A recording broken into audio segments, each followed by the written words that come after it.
Okay, picture this. You've got a fantastic photo of someone.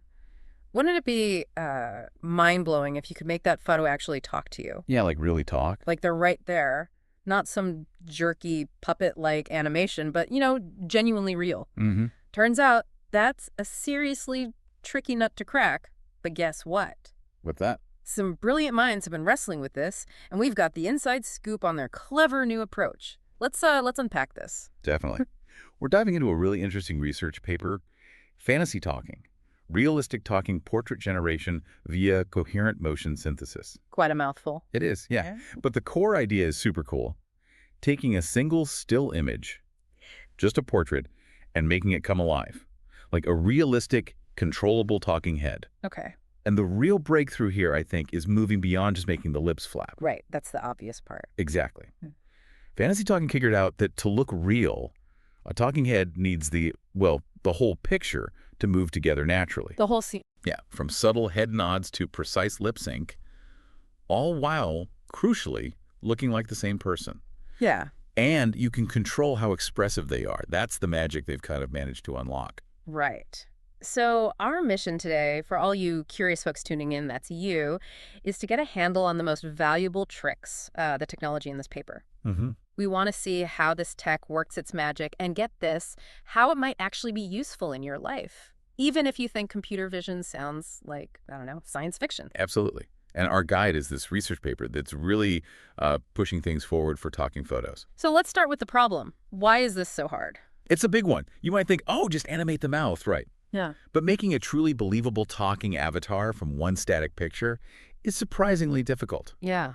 Older attempts use things like 3D morphable models and flame. You can kind of think of these as digital clay. Okay, digital clay. Yeah, that could be shaped into a face and then animated. But as the paper points out pretty well, these older methods often fell kind of flat, especially when it came to those tiny little facial movements that make someone look genuinely alive. Exactly. Like a slight twitch of an eyebrow or a subtle tightening around the mouth, things like that. The motion could end up feeling a bit, robotic. Yeah, like a robot trying to emote after watching a human for 5 minutes, maybe. Not quite there. Okay, so what changed? Well, more recently, something called diffusion models have just burst onto the scene. Ah, diffusion models. We hear about them a lot. And for good reason. They've gotten incredibly good at creating all sorts of amazing visuals, including talking head videos. How do they work, in simple terms? Imagine it like this, maybe. Start with a really blurry, noisy image. The diffusion model learns how to gradually undo that blurriness step by step to reveal a clear picture. Okay, like sharpening a photo bit by bit. Sort of, yeah. By learning this reverse process, it can generate entirely new, realistic images and even videos from scratch or based on some input. Okay, now here's where it gets really interesting, right? Mm-hmm. So these diffusion models were getting good at the visual side, even making heads talk. But the paper highlights that these earlier efforts often missed those natural facial expressions and body movements we were just talking about. Right. The subtlety was missing. And the backgrounds, they were often just totally still, like a photograph behind the person. Exactly. Like a library after closing time, as you said. Very static. Yeah. And that's where FantasyTalking kind of struts in with its clever new design. Okay, what's their big idea? The big idea is that they built their system using a pre-trained video diffusion transformer model. Whoa, sounds complex. It is, but think of it like a super smart AI that's already watched a ton of videos. It's learned how real people move and talk. It has that foundation. Gotcha. So it's not starting from zero. Not at all. And because of that, instead of just obsessing over the lips, flapping perfectly in time with the audio. Which is important, obviously. Very important, yes. But FantasyTalking is aiming for the full package. They want these super high-quality talking portraits where everything moves together in a way that feels totally natural. And you mentioned control. Yes. Yeah. And you can even tweak how much they move, how expressive they are. Okay, how do they actually do that, making everything move together? So a key part of their brilliance is what they call their dual-stage audio-visual alignment strategy. Goal stage. Okay, 2 steps. Exactly. Sounds fancy, but it's actually a pretty smart 2-step process. The first step is all about getting the overall rhythm right. They call it global coherence. Global coherence. Yeah. The big picture. Yep. This happens at the clip level, which just means they look at chunks of audio and the matching chunks of video together. Okay, let's try an analogy. Like, can conducting an orchestra. Ooh, I like that. Yeah. Say it with me here. The audio is the music, right? And all the visual bits, the person's face, maybe their shoulders, even stuff in the background are like the different instruments. So this first step teaches the system how to make sure everything moves in time with the music's overall beat, like a well-synced orchestra. That's a great way to put it. It's not just about the mouth. It's about the whole scene having a believable groove, a shared rhythm. So it captures those bigger movements. Exactly. This clip-level training helps capture a nod when they agree, maybe a slight lean forward when emphasizing a point. Things that aren't tied to specific words but make communication feel real. But you need the specifics too, right? The lips have to match the words precisely. Absolutely. And when you zoom in on the tiny details of lip movements, you definitely need a more focused approach. So enter stage 2. Enter stage 2. Lip sync precision, or as you call it, the mouth maestro phase. Huh. I like that one. Me too. This part works at the frame level.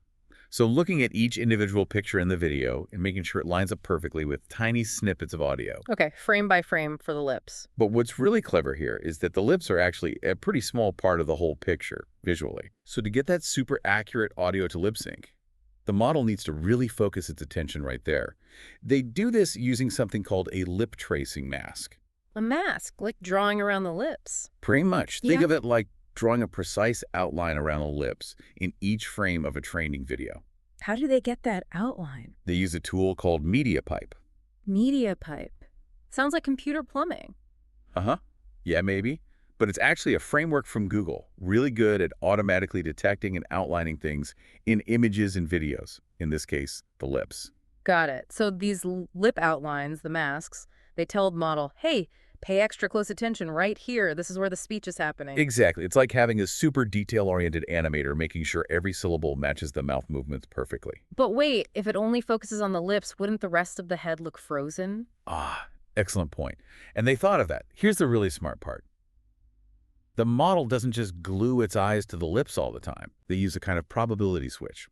Basically, they randomly decide, for some training steps, whether to really enforce that lip focus or let the model look more broadly. So sometimes it's super focused on the lips, other times less so. Exactly. This is crucial because if the model only cared about perfect lip movement, the rest of the face and head might look stiff and unnatural. This probabilistic approach lets them get spot-on lip sync while still letting the head move naturally and the background will be a background. Wow, okay, that's a delicate balancing act. It really is. Okay, so you've got the whole body grooving, the lips are doing the tango with the audio, but there's another huge piece, right? Making sure it's your photo talking, not just some random face that looks vaguely similar. Identity preservation. Hugely important. Yeah, you want it to look like the person in the picture. Exactly. Earlier methods often use what they called reference networks to try to keep the identity consistent. Reference networks. Yeah, but the researchers found these networks, which sort of looked at the entire image all the time, could actually limit how much the person in the video could move. Oh, so trying to keep the identity made it stiff? It could, yeah. It was like trying to make someone dance while they were strapped to a board. They'd stay looking like themselves, but their moves would be really restricted. Okay, so how does fantasy talking avoid that trap? They take a much smarter approach, I think. Instead of staring at the whole picture constantly, they use a facial-focused cross-attention module. Facial-focused cross-attention. Okay, Yeah. break that down.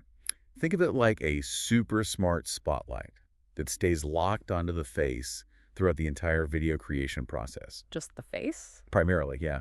This way, the model is constantly paying attention to the key facial features that make you, well, you, without being overly constrained by the entire static input image. How does it know which facial features are key? Good question. To make absolutely sure it's focusing on the right features, they use something called arc face. Arc face. Yep, it's a well-known technique to extract a detailed ID embedding. Imagine it as a unique digital fingerprint specifically for that face. A facial fingerprint. Cool. And then another component called QFormer helps link this facial fingerprint to the video generation process and make sure that fingerprint influences the output. Okay, so spotlight on the face using a facial fingerprint. Right. The result is a much better job of keeping the original person's appearance consistent, even while they're chatting away and moving their head around more naturally. That makes a lot of sense. Okay, Yeah. What else? You mentioned controlling expressiveness. Yes. Motion intensity modulation. Think about how different people talk, right? Sure. Some people are very animated, others are more reserved. Exactly. Someone calmly explaining something will have different movements than someone excitedly telling a joke. The lip movements might be similar for the words, but the overall energy is totally different. The body language, the facial expression. Precisely. Fantasy Talking figured out how to control this. How? More media pipe? You got it. This part lets you explicitly control how expressive the talking portrait is. They use MediaPipe again, this time to analyze how much the key points on the face move, like how much the eyebrows go up and down, how wide the eyes open. So quantifying the facial movement. Yeah, to understand the intensity of facial expressions in their training videos. And they also use something called DW Pose to do a similar analysis for how much the different joints in the body move, like shoulder shrugs, head tilts. Okay, so they measure face intensity and body intensity from real videos. And the system learns what super excited looks like versus just a casual chat. Then, when you are making your photo talk, you can actually adjust some input numbers, like turning virtual knobs. Knobs for expression. Kind of. Okay. To make the avatar more or less expressive. Want just a subtle nod and a slight smile. Easy. Or you want enthusiastic hand gestures and wide-eyed excitement. You can dial that in too. It's like having a volume control for how much personality your talking photo has. Wow. Okay, this is where you can really start to see the applications, beyond just a fun trick. Totally. It's way beyond just making old photos talk, so that's cool too. Think about personalized avatars for video calls. Yeah. Imagine having a more engaging and expressive version of yourself online, even if you're feeling a bit tired or just not camera ready that day. Interesting.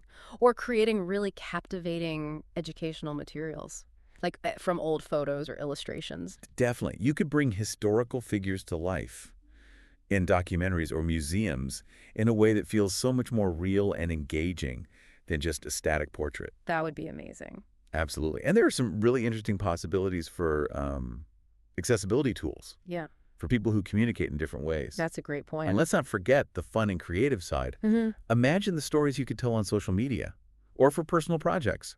Making memes talk realistically. Oh boy, the possibilities are endless there. And did they, test this against other methods? They did. The research team put Fantasy Talking through its paces, compared it quantitatively and qualitatively. And their results show it's a real step up.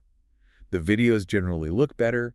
The movements are more natural and coherent. The lip sync is tighter. In the identity thing. They do a much better job of keeping the person looking like themselves while still allowing for a good range of natural motion.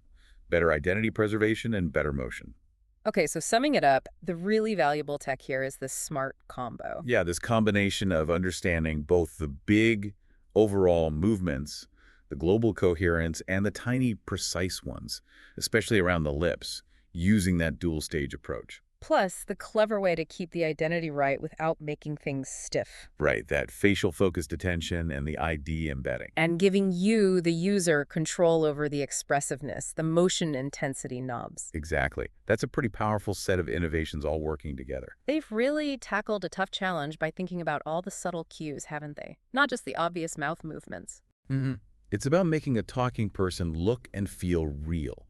They use these clever techniques, the dual stage alignment, the facial spotlight, the expressiveness control to really push things forward. So thinking about you, our listener, where could this go? Yeah, that brings us to you. Think about what this kind of technology could unlock in the future. How might it change how we connect online or learn new things or interact with digital characters? What kind of talking portrait would you be most excited to create, and what would you actually use it for? A virtual presenter, bringing a family photo to life. It really makes you think. And if you are curious to see these talking portraits actually talking, You should definitely check out their project page. Seeing the video examples makes a huge difference. yeah, we'll put the link in the show notes. It's fantasy-amap.github.io fantasy-talking. Seriously, go look. Seeing is believing with this stuff. It really is. Ultimately, this research just highlights the incredible potential of AI, doesn't it? Transforming creative tools, communication. It's not just about generating cool visuals anymore. No, it's about understanding and maybe even replicating some of the subtle magic of human interaction itself. Really fascinating stuff.